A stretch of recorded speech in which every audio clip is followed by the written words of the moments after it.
Switching topics a little bit to the recent terrorism, specifically the Charlie Hebdo attack, and there has been a lot of responses. I saw you talking this morning on Twitter about the Pope's comments.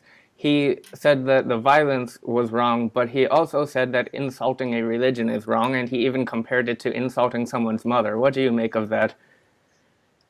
Yeah, well, you have to take this also at face value, because this is in American press accounts.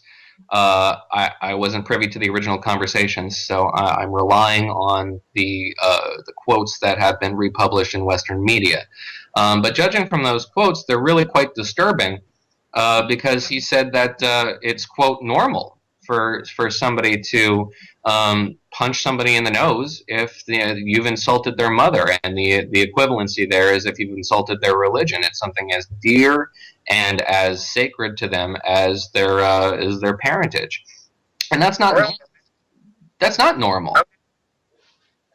It's an insult to people who are parenting their children every day and telling them, violence is never acceptable.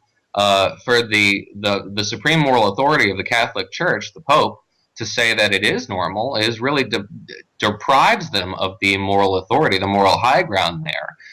And not only that, but it somewhat justifies religious violence. It's brutish, and it's extremely disappointing for the Pope to lend that point of view any credence whatsoever.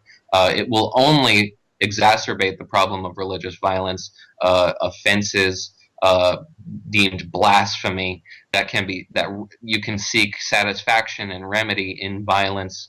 It presages a new dark age in Europe, and I fret that might be what we're witnessing.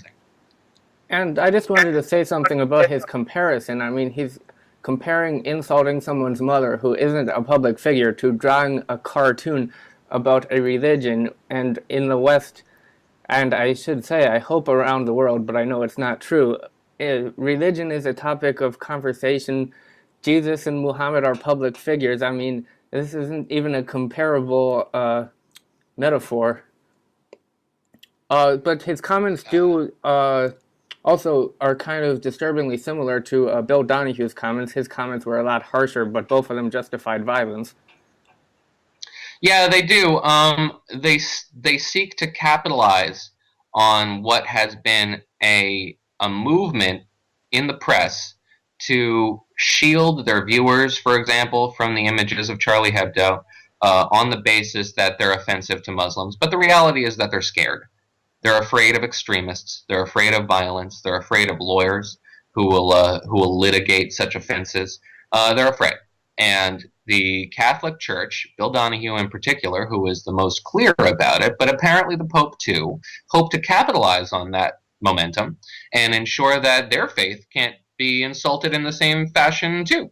Why should we have a duplicitous double standard here for one religion and another? And they have a good point there. We do have a duplicitous standard for one religion over another.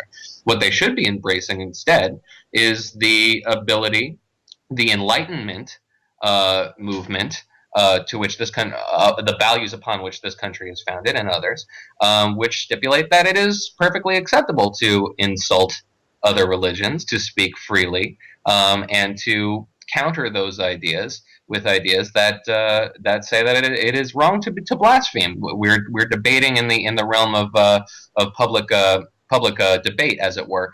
To resort to violence used to be unacceptable, but I guess certain anti-defamation groups believe that it is an effective means to an end, and the end is more important. So they're embracing the logic behind that tactic as well. It's very disturbing. It's inappropriate, and again, it heralds a real regressive element in Europe that I think will take us back a few centuries if it's allowed to metastasize.